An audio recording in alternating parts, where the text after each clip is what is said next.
And then Newcastle Knights, I would say it's a disappointing year for Newcastle. This is pretty much exactly what they did last year. And I don't think there's much signs of progression. If anything, there's signs of regression in the future. It's just I'll be honest, Adam O'Brien doesn't seem like a great coach. I think a lot more, like, for example, let's compare 7th and 8th, Newcastle and Gold Coast.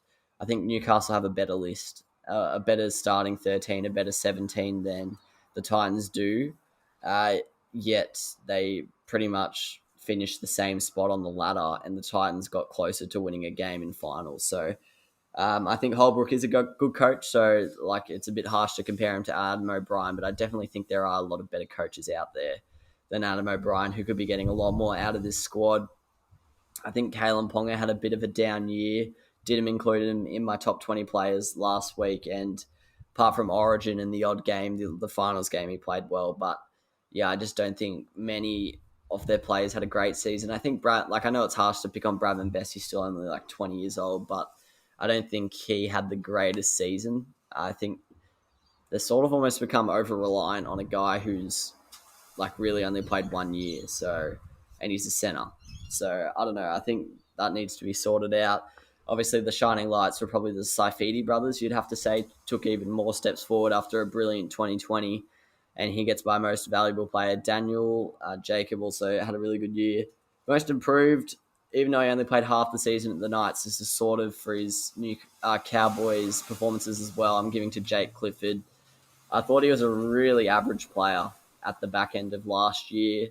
Thought he probably didn't have a future in the NRL, and what he showed this year, he's like actually a really exciting talent at halfback.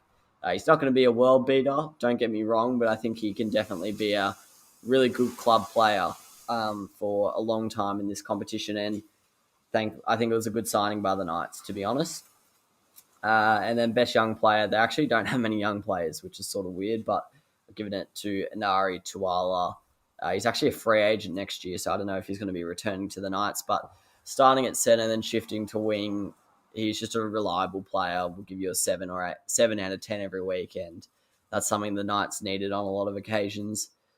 I know they were sort of struck by injury this year. There were only very few games where Pearce and Ponga played together, but for me, it's a 4 out of 10.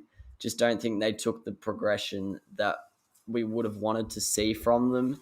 I predicted them to come 6th, so once again, wasn't that far off. But yeah, I think with the whole, and now there's debate whether Mitchell Pearce will leave. I don't think he's going to, because I think O'Brien said he's staying. But yeah, there's just a lot more question marks. There's more questions than answers coming out of the season for the Knights, I'd have to say. And O'Brien, if there was a betting market for coaches to be sacked next year, I think O'Brien would definitely be in the top 3 or 2 there. He's definitely on fraud watch. It's a miracle! Oh, yeah! What about that one? Unbelievable! Balotelli, Aguero! Crowd cheers. Here's Siddle.